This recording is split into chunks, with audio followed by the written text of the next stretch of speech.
Welcome to doctor NYR YouTube channel.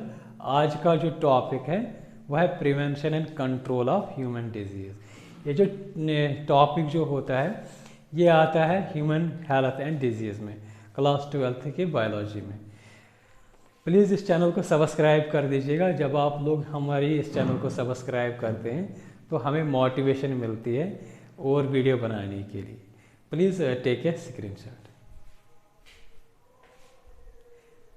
पहले हम देखेंगे प्रिवेंशन और कंट्रोल जो होता है वो इन्फेक्शस डिजीज़, और वो जो इन्फेक्शस डिजीज़ जो होते हैं जो फूड और एयर बॉर्न होंगे। तो फूड और एयर बॉर्न इन्फेक्शस डिजीज़ के लिए कौन कौन से प्रिवेंशन होते हैं? सबसे पहले आता है पर्सनल हाइजीन, दूसरा आता है पब्लिक हाइजीन।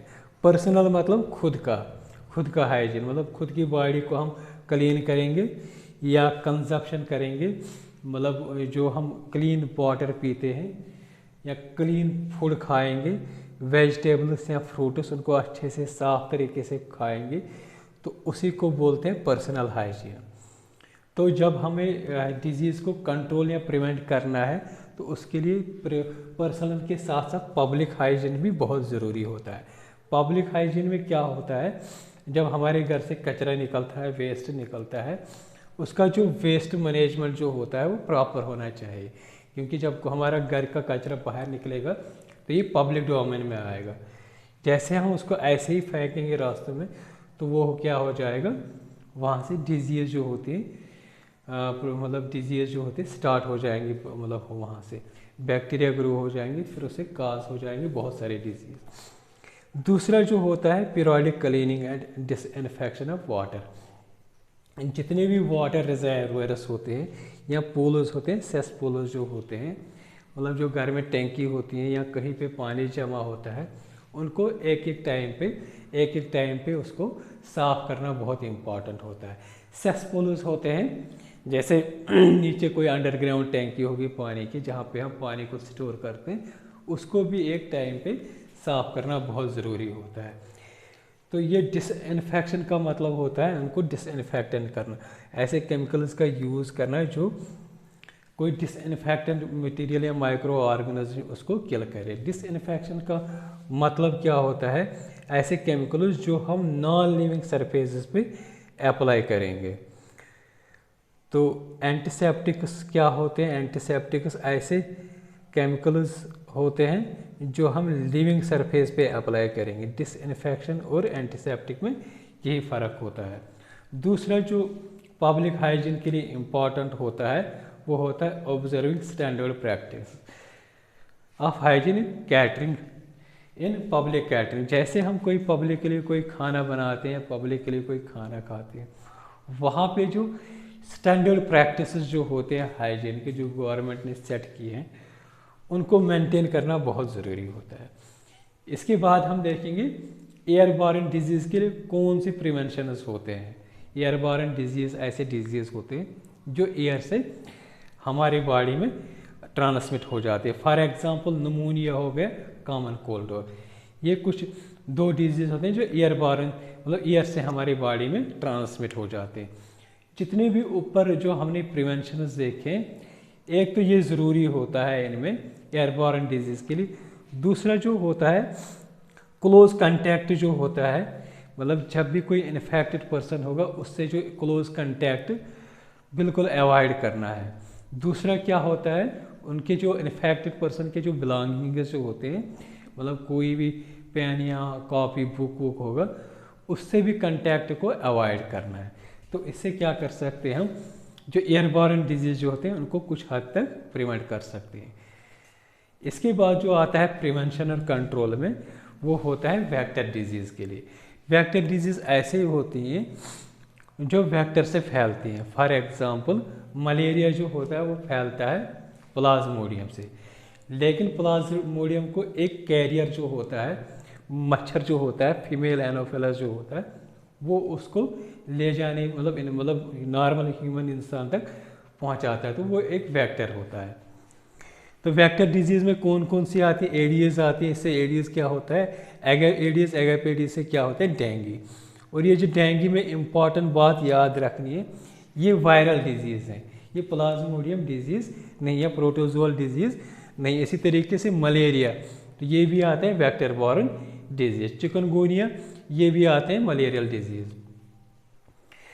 तो ये इनमें हम कैसे इसको कंट्रोल करेंगे, जो भी वेक्टर होते हैं और इनकी जो ब्रीडिंग प्लेसेस जो होते हैं, तो वहाँ पे हम क्या करेंगे, उनको एलिमिनेट करेंगे, उनको ख़त्म करेंगे। और ये जो ब्रीडिंग प्लेसेस जो होते हैं इनके, इसको कैसे मतलब एलिमिनेट कर सकते हैं।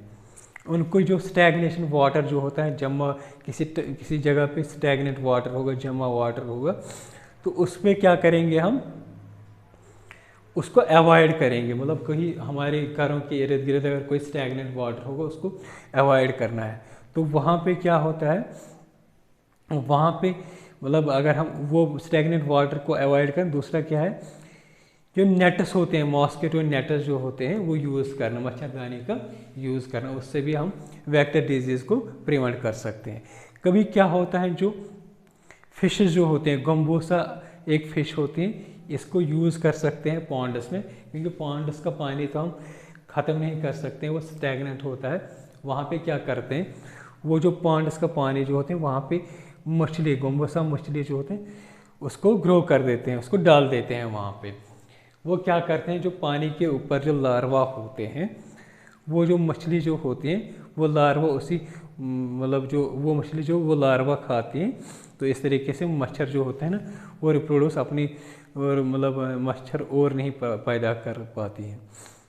तो ये जो मच्छर जो होते हैं, ये पानी के ऊपर अपने लार्वे डाल देते हैं।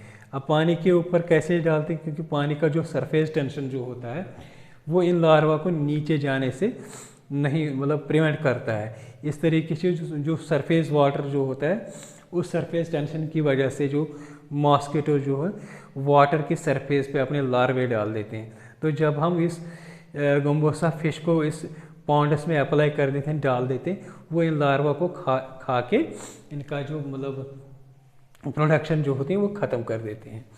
दूसरा जो होता है, कुछ इंसेक्टिसाइड्स जो होते हैं, मतलब बहुत सारे ऐसे इंसेक्टिसाइड्स होते हैं, इनको अप्लाई कर सकते हैं डिचेस में, गड्ढों में, ड्रेनेज में या स्वैम्प्स में इनको अप्लाई करके इन वेक्टर डिजीज़ को हम प्रिवेंट कर सकते हैं। या कभी क्या होता है, जैसे जाली का दरवाज़ा या जाली लगानी होती है खिड़कियों में या दरवाज़ों में, उससे भी मच्छर अपने घरों में नहीं आ सकते हैं। जो ये जो इन्फेक्शस डिजीज़ जो होते हैं, एयरबॉर्न डिजीज़ जो होते हैं या कुछ और मतलब इन्फेक्शस डिजीज़ जो होती हैं, इसके लिए हम क्या करेंगे, वैक्सीन भी यूज़ कर सकते हैं, उससे भी प्रिवेंट कर सकते हैं। फॉर एग्ज़ाम्पल, ये जो स्मॉल पॉक्स जो होता है, वायरोला वायरस से ये हो जाता है, इसको कम्प्लीटली मतलब ख़त्म कर दिया है वैक्सीन से। इसी तरीके से अगर हम देखेंगे, पोलियो फ्री इंडिया हो गया है, तो वो वैक्सीन की वजह से, जैसे बच्चा पैदा होता है उसी टाइम पे पोलियो वैक्सीन का देते हैं, तो वैक्सीन भी बहुत इफ़ेक्टिव होते हैं, ये जो होते हैं इन्फेक्शस डिजीज़ जो होते हैं उनको प्रिवेंट करने के लिए। वो मतलब किस किस के लिए मतलब देते हैं वैक्सीन, डिप्थीरिया हो गया, निमोनिया हो गया, या टेटनस होता है उसके लिए भी दे सकते हैं। या कभी कभी क्या कर सकते हैं, एंटीबायोटिक्स जो होते हैं उनका भी इस्तेमाल करके हम ये जो मतलब इन्फेक्शस डिजीज़ को प्रिवेंट कर सकते हैं। अगर आप लोगों को हमारा ये वीडियो अच्छा लगा होगा, प्लीज़ इस चैनल को सब्सक्राइब कर दीजिएगा, वीडियो को लाइक एंड शेयर कर दीजिएगा। Thank you.